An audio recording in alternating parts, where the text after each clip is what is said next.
Então, pessoal, eu sou Emílio Lima Verde, cirurgião de coluna, e vou falar hoje para vocês sobre fratura da coluna cervical baixa, certo? Dando continuidade às aulas da Residência Integrada de Ortopedia e Traumatologia aqui do Ceará. Então, sobre anatomia um pouco da região,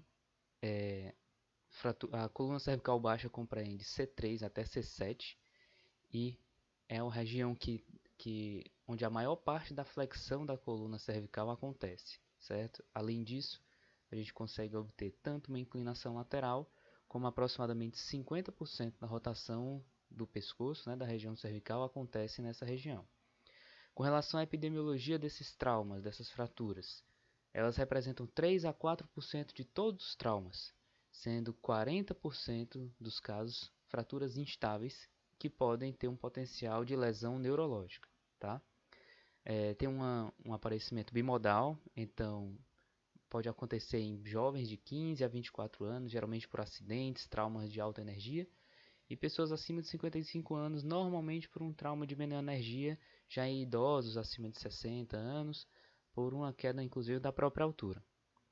Hoje em dia a gente tem uma melhoria do manejo, né? Então seguindo algumas orientações, o ATLS, que tem levado a uma menor taxa de lesão neurológica e um melhor prognóstico desses pacientes.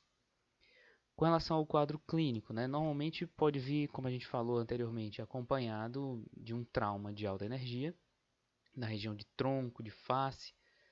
Muitos pacientes chegam inconscientes, ou por conta do trauma, ou às vezes alcoolizados, o que a sua resposta não vai ser possível. E idosos, né, como a gente falou, menor energia. Essa imagem ali de baixo mostra muitas vezes aquele mergulho em água rasa, né, que também é um dos principais, um dos que causa mais esse tipo de lesão. Com relação ao exame físico, a palpação, você vai encontrar dor no pescoço em 84% dos casos, e nessa palpação tem que ser uma palpação bem detalhada, bem com consciência do que está fazendo, para perceber se você tem crepitação, se você tem aumento do espaço entre os processos espinhosos, certo? A amplitude do movimento, se possível, deve ser realizada. Se você tiver suspeita de uma lesão instável, deve evitar. E realizar o exame neurológico detalhado, né? Vendo força, sensibilidade, possíveis reflexos. E aí tentar classificar, por exemplo, em Frankel ou no Ásia, como vocês já viram em outras aulas, certo? Realizar sempre o ATLS, então colar cervical, prancha rígida, né, no manejo desse paciente, para evitar uma piora neurológica. Com relação a exames de imagem, a gente vai partir inicialmente para as radiografias, né, que a gente geralmente faz nesses casos, seguindo uma série trauma, né, e a radiografia da coluna cervical, o ideal é que ela mostre até T1. Muitas vezes é difícil conseguir isso, então pode ser que seja necessária a incidência do nadador também, mas que a gente consiga ver essa transição cérvico-torácica. Existem algumas evidências de possível instabilidade da coluna cervical, que são bastante descritas na literatura. Entre elas, na visão da radiografia lateral, a gente tem, quando isso é considerável instabilidade, quando você tem 3,5 milímetros de translação anterior ou posterior de uma vértebra sobre a outra, 11 graus de angulação segmentar ou uma alteração rotacional, além de afastamento de facetas articulares ou afastamento dos processos interespinhais, certo? Isso aqui é a imagem mostrando, né? Só o que a gente acabou de falar, essa translação maior do que 3,5 milímetros e a angulação maior do que 11 graus. A tomografia ela é muito bem utilizada hoje em dia, existem até alguns serviços que optam já inicialmente por fazer diretamente uma tomografia do que a própria radiografia, certo? Se suspeita de uma lesão cervical. É um exame mais sensível para lesões ósseas, principalmente de elementos posteriores. E também vai visualizar muito bem massa lateral e processo articular. Isso para poder a gente conseguir classificar e posteriormente tratar essa fratura. A ressonância vai visualizar muito bem estruturas neurológicas e estruturas ligamentares, além de mostrar um possível edema e hemorragia ou alguma herniação que pode acontecer. Mais um pouquinho para frente eu vou falar o momento da ressonância. Ainda tem uma certa dúvida de qual momento se faz a ressonância, tá? Com relação às classificações, a gente tem 3 mais importantes, que é necessário saber isso daí direitinho, né? Eu vou explicar um pouco melhor para vocês. Algumas são baseadas no mecanismo de trauma, as principais é a classificação de Allen-Ferguson e a classificação AO, que tem uma classificação mais recente, né? Mas que já tem um certo tempo e que é a mais utilizada hoje em dia. Uma das mais recentes também é a classificação de Vaccaro, que a gente chama SLIC, né? Subaxial Injury Classification, né? Que ela leva em conta alguns aspectos mais importantes também e definem um pouco o tratamento. Com relação a Allen-Ferguson, é muito importante saber que são mecanismos, né? Então são 6 tipos de mecanismo: a compressão-flexão, compressão vertical, flexo-distração, compressão-extensão, extensão-distração e a flexão lateral. Existem vários subtipos dentro de cada uma delas. É importante saber que você tem que pensar que esse subtipo ele vai piorando com a continuidade do mecanismo. Então, se for um mecanismo leve, vai ser um dos subtipos mais leves. Se for um mecanismo grave, vai ser um subtipo muito mais grave, um mecanismo que demorou mais tempo. Então, é muito importante saber um pouco de todas, mas assim, pelo que eu visualizo, pelo que eu vejo de questão, tudo isso, as mais cobradas são a compressão-flexão e a flexo-distração. Então, essas tem que saber bem alguns detalhes, tá? Então, compressão-flexão, no estágio 1, se você tem esse mecanismo, você vai ter principalmente inicial um aplanamento antero-superior da margem vertebral, certo? O tipo 2, você começa a ter uma obliquidade dessa cortical anterior, e no tipo 3 a gente tem umas coisas que uma alteração que é bem descrita na literatura, que é a fratura em gota de lágrima, certo? Essa fratura em gota de lágrima, quando você mantém essa compressão e essa flexão, você vai começar a ter, como a gente já vê no tipo 4, um deslocamento da borda posterior inferior do corpo vertebral em direção ao canal. Então, o que é importante saber? A fratura em gota de lágrima, ela acontece na região anterior do corpo. Normalmente, as forças contrárias fazem com que você tenha uma fratura que sai da região antero-superior do corpo vertebral e vão até a parte do platô inferior da vértebra, certo? Em relação ao que é jogado para dentro do canal, não é o disco que é jogado para dentro do canal, e sim o próprio corpo vertebral, e é ele que vai causar a compressão medular. Então tem que saber que isso é uma fratura instável, certo? Isso aqui mostrando novamente a gota de lágrima, né? Então o mecanismo dela, né? Uma flexão forçada com forças opostas, certo? Na região anterior do aspecto do corpo vertebral, no aspecto anterior do corpo vertebral, fazendo essa lesão. A compressão vertical, você vai ter inicialmente só uma fratura do platô superior. Tipo 2, ambos os platôs. O tipo 3 já tem um deslocamento desse fragmento, né? Podendo comprimir o canal. E o tipo 4 você já tem uma lesão mais tardia. Na flexodistração, que é a segunda mais importante, eu acredito, você vai ter uma falência, inicialmente uma falência do complexo ligamentar anterior e uma subluxação, você não chega a ter luxação, certo? Já no tipo 2, a continuidade do mecanismo, você vai começar a ter um deslocamento facetário, mas unilateral. Então você tem uma luxação unilateral da faceta, uma listésezinha rotatória. Quando é o tipo 3, você já tem um deslocamento bilateral, geralmente com 50% do corpo deslocado. E no tipo 4 é um deslocamento completo do corpo vertebral, certo? Também é importante saber qual o mecanismo que gera normalmente essas luxações facetárias, que é a flexodistração.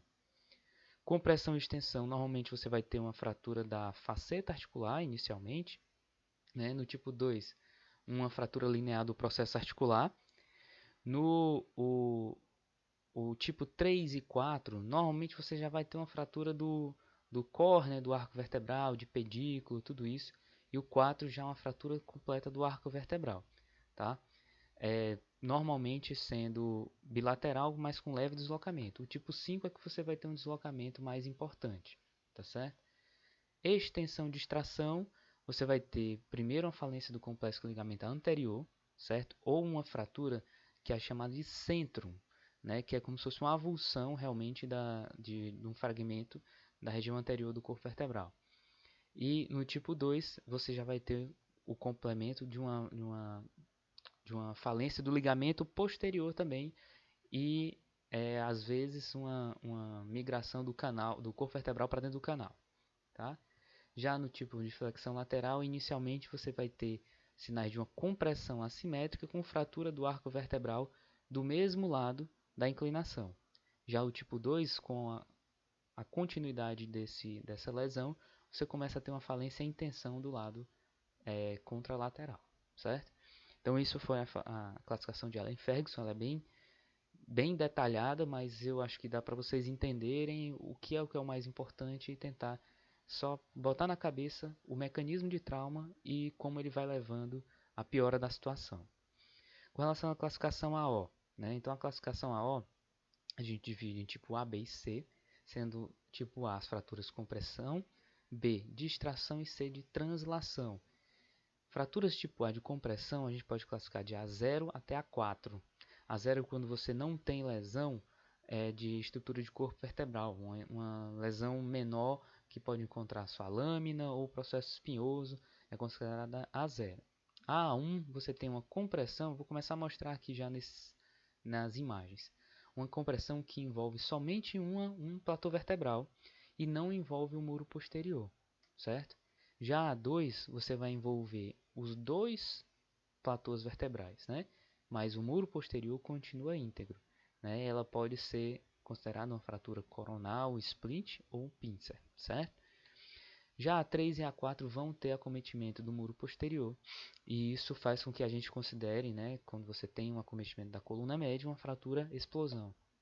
Então, a A3 é quando você tem um acometimento de um platô vertebral e acometimento no muro posterior. Já a 4 é aquela fratura explosão propriamente dita, onde você tem acometimento dos dois platôs associados a uma lesão do muro posterior, tá? As lesões tipo B são lesões de distração. A B1 é quando você tem uma banda de tensão posterior que envolve somente a estrutura óssea. Então aqui na imagem a gente vê, ó, então a distração, essa lesão acometeu principalmente, ou então somente, digamos assim, a estrutura óssea, vindo desde o espinhoso, passando ali pelos elementos posteriores e chegando ao corpo vertebral. Já no tipo B2, a gente tem uma banda de tensão posterior que pode ser somente ligamentar, pode ser cápsula ligamentar, pode ser osso, cápsula e ligamento. Então são as possibilidades de lesão, são lesões que têm uma certa instabilidade justamente por esse fato de acometer a parte posterior ligamentar. E B3 é a banda de tensão anterior, tá? Onde a gente tem um mecanismo de hiperextensão, a gente inicialmente lesiona tanto o disco ou pelo corpo vertebral, mas é uma banda de tensão anterior e não mais posterior. E as fraturas tipo C, que são as fraturas translacionais. Então, quando você tem uma lesão translacional com desvio, luxação em qualquer sentido, né? Rotacional, algo assim. Então, você vai ter geralmente uma estrutura muito instável, né? E que a gente tem que associar a que tipo de fratura, por exemplo, do corpo vertebral, que tipo de fratura A ela tem associada. Então, é uma fratura tipo C, mas com uma compressão só de um platô vertebral, sem acometimento no posterior, uma CA1, certo? Além disso, a gente tem alguns complementos que foram colocados nessa nova classificação, com relação a lesões facetárias, certo? Então a gente pode classificar de F1, F2, F3 ou F4, sendo F1 quando a faceta tem uma lesão sem desvio, com um fragmento menor do que 1 cm, acometendo menos do que 40% da massa lateral. F2 é quando já tem uma fratura com potencial instabilidade, o fragmento já é maior do que 1 cm e acomete mais de 40% da massa lateral. F3, uma massa lateral flutuante, porque você tem tanto lesão do pedículo como da lâmina, então ela fica totalmente flutuante. E F4 é quando a gente tem uma subluxação patológica ou uma faceta deslocada. Além disso, a classificação mostra quanto ao neurológico daquele paciente naquele momento. classifica N0 quando o paciente está neurologicamente intacto, sem nenhuma alteração. N1 quando é um déficit neurológico transitório, então o paciente relata que teve o déficit, mas você, quando vai avaliá-lo, ele já recuperou. N2 quando é somente uma radiculopatia. N3 uma lesão medular incompleta. N4 completa. E NX quando é incapaz de determinar, muitas vezes quando você avalia o paciente, ele está inconsciente, por exemplo. Com relação aos modificadores casos específicos, né, também existe uma parte da classificação voltada para isso. Então, quando que a gente classifica? M1 é quando você tem uma lesão do complexo cápsula ligamentar posterior, mas você não tem uma ruptura completa. M2, quando além da fratura você tem uma herniação discal crítica, certo? M3, se o paciente tem alguma doença óssea metabólica, como DISH ou osteoporose, certo? E M4, se você visualiza sinais de uma lesão da artéria vertebral, certo? Isso pode ser feito numa angiorressonância ou então clinicamente com tontura, vertigem. Isso pode sugerir essa lesão, tá certo? Para finalizar em relação às classificações, a gente tem uma classificação mais recente, que é a de Vaccaro, como eu falei, que é uma classificação que ela guia um pouco mais o tratamento, certo? E ela leva em consideração a morfologia da lesão, a estrutura do complexo disco-ligamentar e o status neurológico do paciente. E vai dar pontuações para cada um desses, certo? Então, com relação à morfologia, se o paciente não tem a normalidade, leva uma pontuação 0. Fraturas com compressões ganham 1 ponto. Se tiver explosão associada, você leva a mais 1 ponto, chegando a 2 pontos. Fraturas de distrações, 3 pontos. E rotação ou translação, 4 pontos. Com relação à estrutura do complexo disco-ligamentar posterior, se ele estiver intacto, 0 pontos.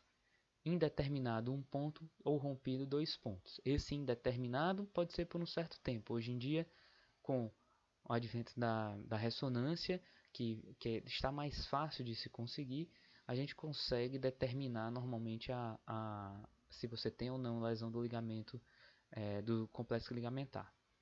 E com relação ao status neurológico, aqui tem uma alteração importante em relação à classificação anterior, certo? Você vai perceber, ó, quando é intacto ele ganha 0 pontos.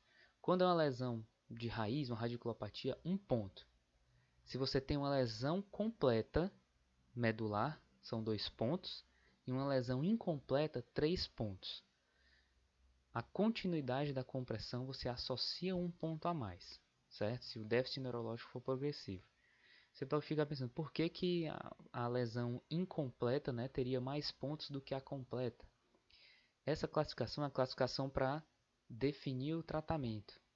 Então, quanto mais pontos, mais chance disso ser um quadro cirúrgico. Então, paciente que tem uma lesão medular incompleta, existe uma grande chance dele ter uma recuperação completa posteriormente, se a gente conseguir indicar essa cirurgia e descomprimir o mais rápido possível. Por isso que ele ganha uma pontuação maior do que uma lesão completa na medula, certo? Então, como é que a gente define? Que só mostrando um fluxograma, né, de história, exame físico do paciente, isso tem que ser colhido, você saber o mecanismo de trauma para você já imaginar como foi aquela lesão, né? E quando é que você vai operar esse paciente com relação à pontuação? Quando você tiver maior ou igual a 5 pontos, certo? Naquele somatório. 0 a 3 pontos normalmente é um tratamento não operatório, conservador, e 4 pontos fica a critério do cirurgião. Qualquer um dos dois tratamentos ele acredita que pode ser realizado, certo? E com relação a esse tratamento, qual é o objetivo dele? É proteger os elementos neurais, reduzir e estabilizar potenciais lesões, né? Criar um ambiente para que ocorra uma recuperação neurológica importante e deixar a coluna estável e funcional a longo prazo, tá? Para isso, principalmente quando você tem lesões medulares e luxações, é muito importante a gente conseguir essa redução, tá? Redução para descomprimir essa lesão medular. O que é importante você saber? Se o paciente está alerta, se o paciente está acordado, consegue responder e tem uma alteração neurológica, você não vai esperar fazer uma ressonância para reduzir, certo? Quanto mais rápido você conseguir reduzir aquela lesão, maior a chance dele ter uma melhor recuperação. Mas isso você vai fazer quando paciente que tem uma lesão medular, que tem uma luxação e que está alerta, certo? Então, como é que você faz isso? Através normalmente do halo craniano, você vai colocar o halo, fazer uma redução sob tração, principalmente nas fraturas deslocadas, pacientes com esse dano neurológico que precocemente a gente pode conseguir reverter, em lesões instáveis, para conseguir o que? Descompressão por ligamento taxia. Então, o que é importante? Saber a história do paciente, o mecanismo de trauma, para que você não faça isso numa lesão que foi por distração, que aí sim você vai causar uma piora do quadro. Então, quando é contraindicado? Se você tem fratura de crânio, que não dá para colocar o halo, lesões por distração, porque essa ligamento taxia vai por água abaixo, não existe ligamento ali íntegro para poder fazer essa descompressão. Também em pacientes inconscientes, porque eu preciso da resposta do paciente, da visualização se ele está, ao evoluir nessa tração, se ele está piorando ou não o déficit neurológico. E também em pacientes, por exemplo, com espondilite anquilosante, com risco de causar uma superdistração, certo? E um cisalhamento. Então, no halo craniano colocado no paciente, você vai iniciar com 5 quilos e vai aumentando progressivamente fazendo imagens, certo? Para ver se você está conseguindo fazer aquela redução. E o paciente tem que estar acordado para poder você ter uma avaliação melhor dele. Uma vez que é obtida essa redução, você vai diminuir o peso e definir o tratamento instituído, podendo muitas vezes manter isso daí até o tratamento cirúrgico, se for necessário, ou converter isso para um haloveste ou um halogesso, certo?